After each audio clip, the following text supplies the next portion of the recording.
What's going on, movie lovers, movie watchers? This is the Mr. Filmstock podcast, and I'm your host, Mr. Filmstock. It's been 3.5 years since I did my podcast, and the previous podcast, the Marchio podcast, was 83 episodes. Took a little break to focus on my social media, the YouTube channel, and I will tell you, it has been amazing. The feedback, the comments, and the reaction videos, the review videos have been really, really fun. But there's been some downside to it, and that downside is these certain social media accounts and platforms kind of just, canceling or throwing your page out and not really telling you why they, decided to suspend or temporarily ban you for any reason. Case in point, Twitter, X, whatever it is. I had close to over 5,600 followers on my Mr. Film Stock account, and one day I went on it and I couldn't log in anymore. And I was like, what is going on? What is happening? Well, evidently I broke protocol, whatever that may be, or whatever that is. Not sure what that is, but they never give you an actual reasoning or anything like that. They send you these little things, and what they do is basically kind of, send them an email, but it's an automated email. It won't do anything. I can still go into it. It's a read-only option.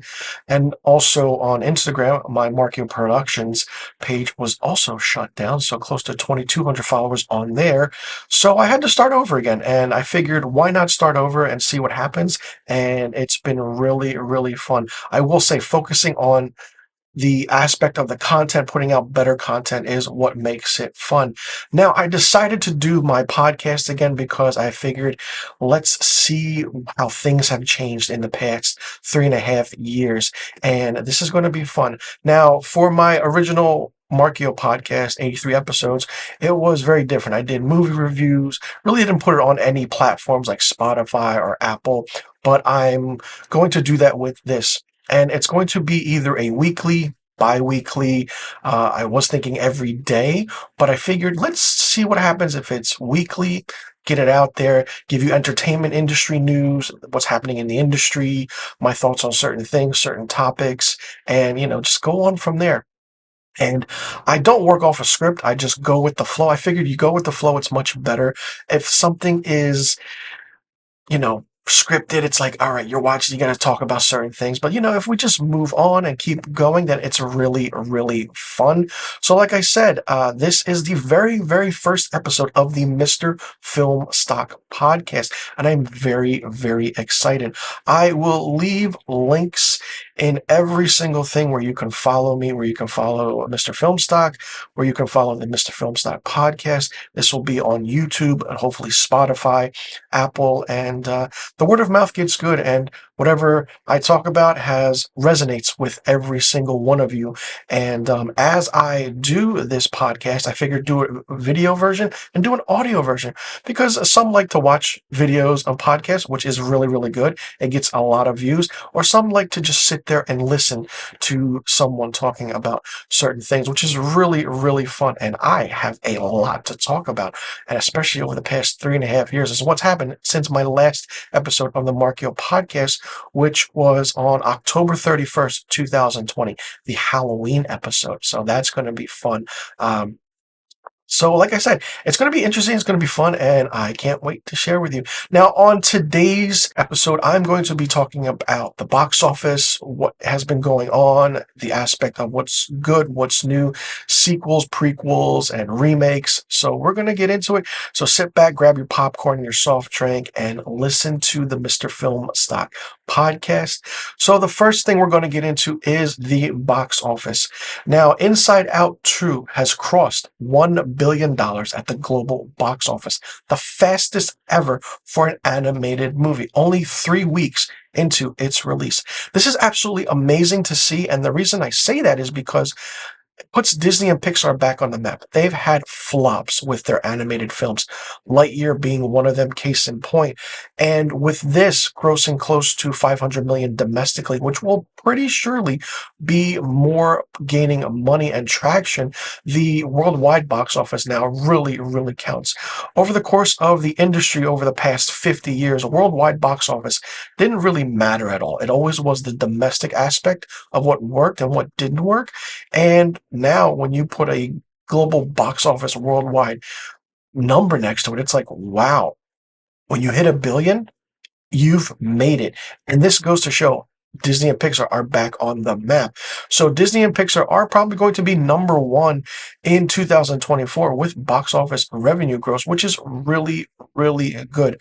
It only took about 6 months into the year to reach a billion for a film at the box office, but more so it's like, okay, is there any other films between January and April that would hit that mark? Not really, and not so. Not many films are released in the winter or spring months, other than getting a jump on the box office. It used to be that the first weekend of May was the summer season, but then in the past 5 years, since 2019, especially with Avengers Endgame, the box office has started the first weekend of April for the summer movies and has gone into Labor Day weekend. So it's really interesting to see how everything transpires and what's going to happen with the box office moving forward. 2024 might be a big year. People are saying, oh, the box office is dead. It's not going anywhere. Give it some time. There are a lot of directors in the industry who are really adamant about certain things and really a forefront of let's take the time to really wait and see what happens. Scott Derrickson, the director of Sinister and The Black Phone, kind of, was really hovering on let's just wait. People saying that movie critics are, that it's not going to be good. It's not going to wait till that. And Scott Derrickson was like, no, wait, let's see what happens. And he's absolutely right. There are directors in the industry who know and they see a movie, they see the aspect of it being a hit, it being global, and he is really on it with his predictions.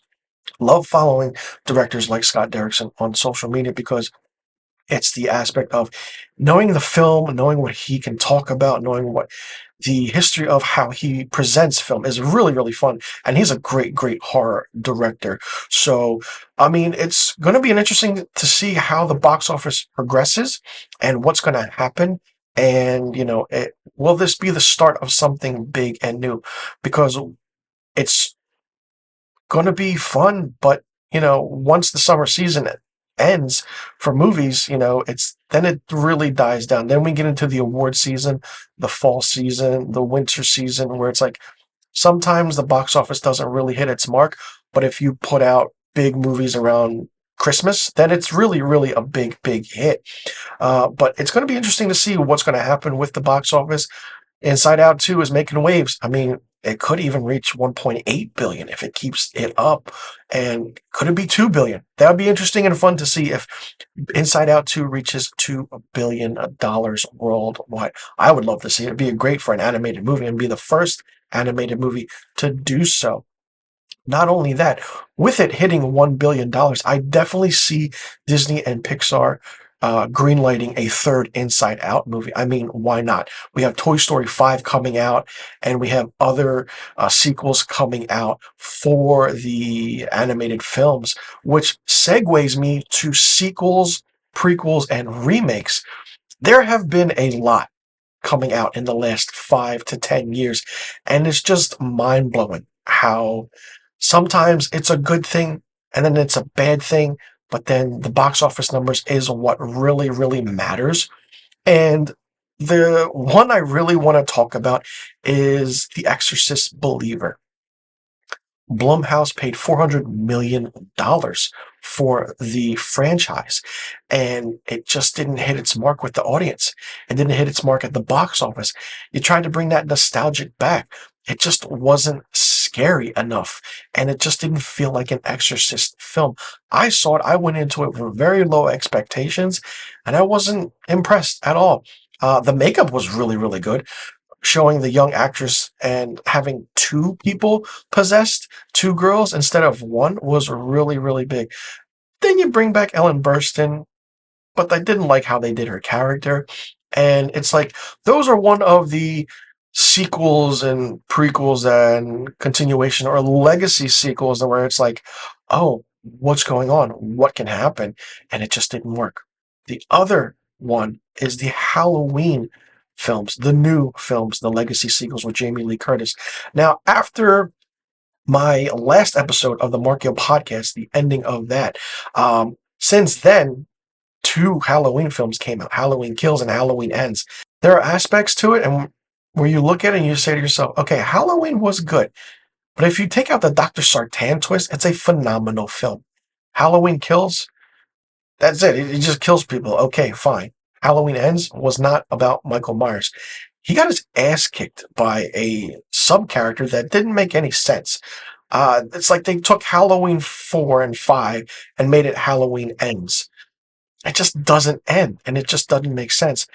The showdown between Michael and Laurie Strode was a 5 minute, kind of beatdown, but it wasn't a beatdown. And then the ending when the town comes together and just decimates Michael in a meat grinder, like, you can do so much more. So then it goes to show, like, what is a sequel anymore? Legacy sequels, does it work? No, but if done right, it can work. Texas Chainsaw Massacre on Netflix. The man's supposed to be 60, 70 years old, and he's running around like he's in his 20s. It doesn't make any sense at all.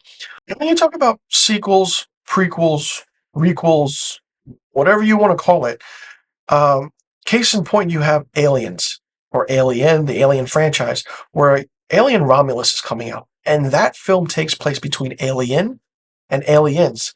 So it's like you're putting and rolling the dice on a franchise where you're inserting a movie into two of the biggest films of all time.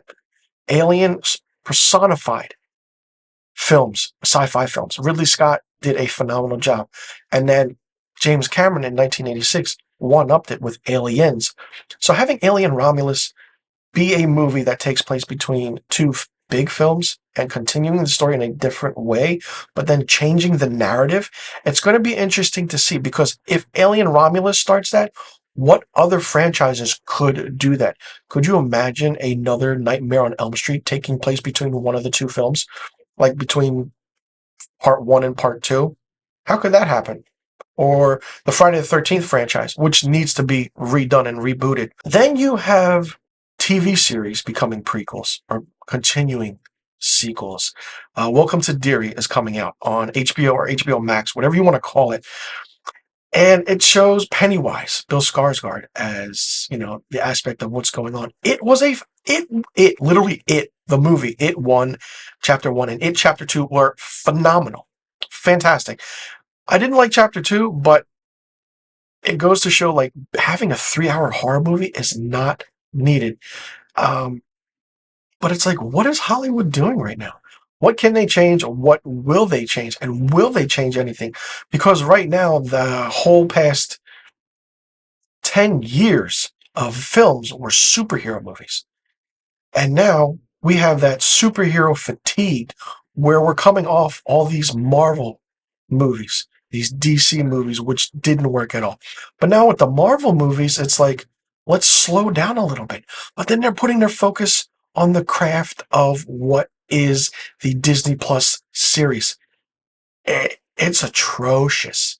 Absolutely atrocious with what's going on with the Marvel Disney Plus series. There are some good ones and there are some really bad ones, and there are some that don't even make any sense.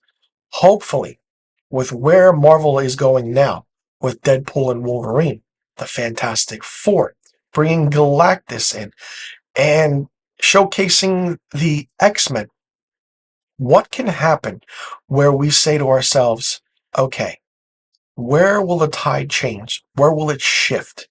Where will the originality come back in an industry where from the 1940s up until I want to say the 1980s, Everything was original.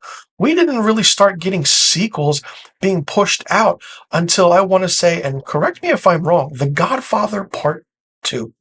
I mean, wow, what a film. But then it's like, then you make a second one, a third one, a fourth one. Horror movies are known for making 13, 14, 15 films in their franchise and bringing it back. The only reason people watch those films is because the horror icon who's playing that character, we want to see them do more. If they left after maybe two or three films, the franchise would not have survived as it should have. So it begs to differ, where is the changing point? Where is that cusp of the ending of how and when does originality come back in the industry for films? I guess they're too afraid because they don't want originality. Even showing how remakes are done. There are remakes and continuations of films that we don't need that now are not even 10 years old. We're getting Harry Potter redone again when that film isn't even 25 years old, which is really, really weird. I mean, for films that are 100 years old, fine. Remakes, great. Nosferatu, great. Takes 102 years for a remake to happen. Fantastic. But then you have remakes of like Mean Girls coming out less than 20 years after the original. Why? We don't need that. We don't need aspects like that. We don't need to connect to a core audience where it's like, oh, that person was 14 years old when they saw it. It's 20 years later. They're 34 now. Let's see if they want to see it again, but in a different light, but with the same kind of characters just grown up. If done right, it can work. Freaky Friday 2 was just announced with Jamie Lee Curtis and Lindsay Lohan coming back to portray the characters that they did in Freaky Friday. That was a smart movie. It was done really well. But I am curious, and the reason I am curious is like, how can you do a sequel to a movie that's been done already? And when they do sequels now, it's like they do it with the original aspect of the story. Star Wars The Force Awakens was just Star Wars A New Hope. That's all it was. That's all it was. And you can give me crap, you can give me shit about that, but my opinions are my opinions, and I will say that. And it's just like, what is the aspect of what needs to be done to see original scripts, original filmmaking, original content? There are movies out there that are getting made left and right that should not be made. And the concept of story, I don't know if actors or actresses are just working to work. But after the SAG strike and the industry strikes, like, things need to change. And hopefully it does change because they say it has changed. I don't think it has yet. I think by 2028, 2030, we'll see this tide change where we see new directors coming up with original content, original films that, it's like, okay, do things that have never been done.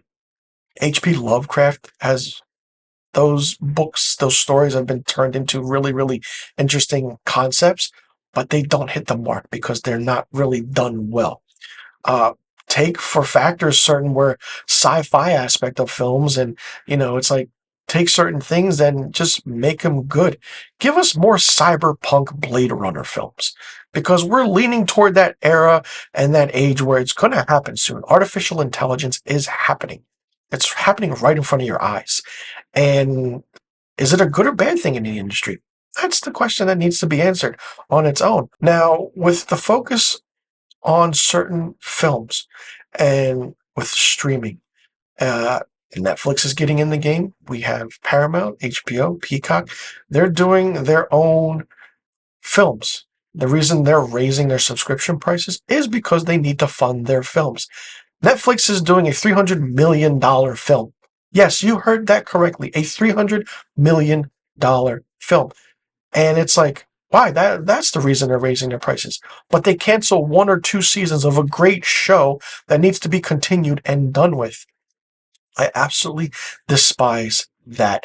When I'm watching season one of a show and I watch it fully and I'm like, all right, I'm invested, I'm interested. And then season two comes out, I wait a little bit and then I find out it's canceled. I don't want to watch it anymore because I know it's going to be canceled. And if season two doesn't have an ending, I'm not invested into it. I'm not going to sit there and be like, oh, this is going to be good. This is going to be great. When shows on streaming services have an end, great. Watch it, enjoy it, have fun with it. And people now just binge, binge, binge. Absolutely crazy. There are 20 seasons of shows where people just binge, binge, binge. Fine. More power to you. But then it's also the factor of streaming services putting out new release films 3 to 4 weeks after it's just been released in theaters. The Bike Riders came out in June. 3 weeks later, it's now coming out video on demand or online. Film that starred Austin Butler and Tom Hardy. It's like, why are they doing it? Kung Fu Panda 4 came out in March of 2024. By July, it's on Peacock and streaming. I mean, it did make its money at the box office. Fine, great. That's fantastic. But it's like, okay, it made its money, great. But now you're putting it on streaming services. If it's still in the theaters, don't put it on streaming services. There used to be a 280 to 300 day window back when it was from the big screen to home video. Blockbuster. I mean, come on. You want to go see a movie, you go see a movie in, let's say, in the summer of 1996. Say you went to go see Independence Day around July 4th weekend, 1996. You loved it. You saw it. It's still making its money well into November at the box office. Maybe December around Christmas time, 1996. By July, August, September of the following year, it's out.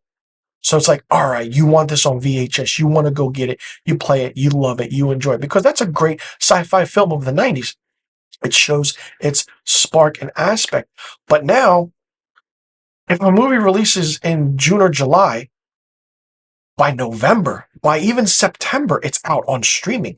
It didn't even hit the physical media market, which another aspect to everything is the physical media market, where it's slowly dying.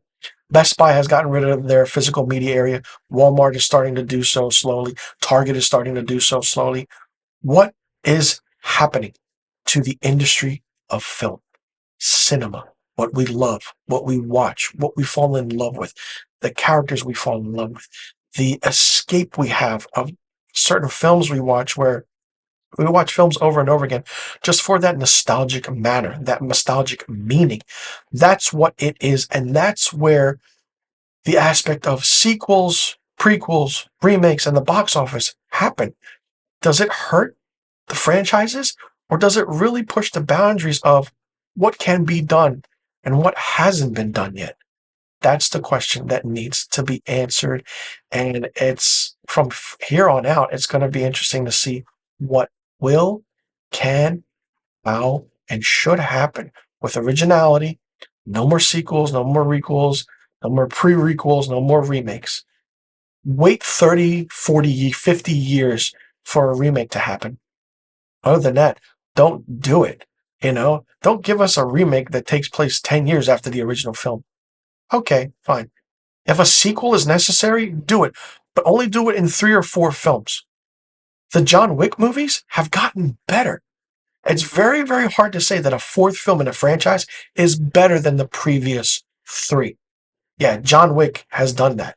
And now they're doing spin-offs. Not really a fan of that, but we will see what happens. So there you have it, moviegoers and movie lovers. That is the first episode of the Mr. Film Stock podcast. Yes, I know I went off on tangents here and there, and maybe I will script certain episodes just to see what can happen and what will happen. But this was fun to come back on and do a podcast. I really, really love doing these. And maybe we'll have future guests on. But I wanted to get back on the podcast train and see how things have changed over the years, the past 3.5 years, excuse me. And I just love doing this. I love talking movies. I love talking film, television. I love talking everything movie industry. And it's going to be interesting to see how it progresses and how well this podcast is received. I'm back. I'm here to stay. Like I said, I don't know if it's going to be weekly, bi-weekly. I will put out episodes, but I will let you know. I am on YouTube, Twitter, Instagram. I will leave all the links in the description box below. on YouTube. If you are on other platforms such as Spotify or Apple, just go to the YouTube page, Mr. Filmstock. Check out everything. There are reaction videos, review videos. I plan on doing a lot more content and a lot more originality to it, and just to get out more videos out so that more progress can happen with this platform. And like I said, you can check me out on Twitter. That's Mr. Filmstock. That's MR Filmstock. I'm also on Instagram. It's Mr. Filmstock, one full word. And the Mr. Filmstock podcast is on Twitter and Instagram as well. I will link everything to every social media account that I am on, so you can follow, listen along, enjoy, and even leave me some questions, what you want me to answer, and I will gladly answer it on an episode. It's been really, really fun coming back, and I can't wait to see you all in the next episode. If you are viewing this as a video, thank you so much for tuning in. And if you are listening to this as an audio podcast, thank you, thank you, thank you. Very appreciative, very humble for everyone tuning in to everything that I've done, and it's going to get bigger and better from here. Thank you all so much for tuning in. I'm Mr. Filmstock, and you've been listening to the Mr. Filmstock podcast.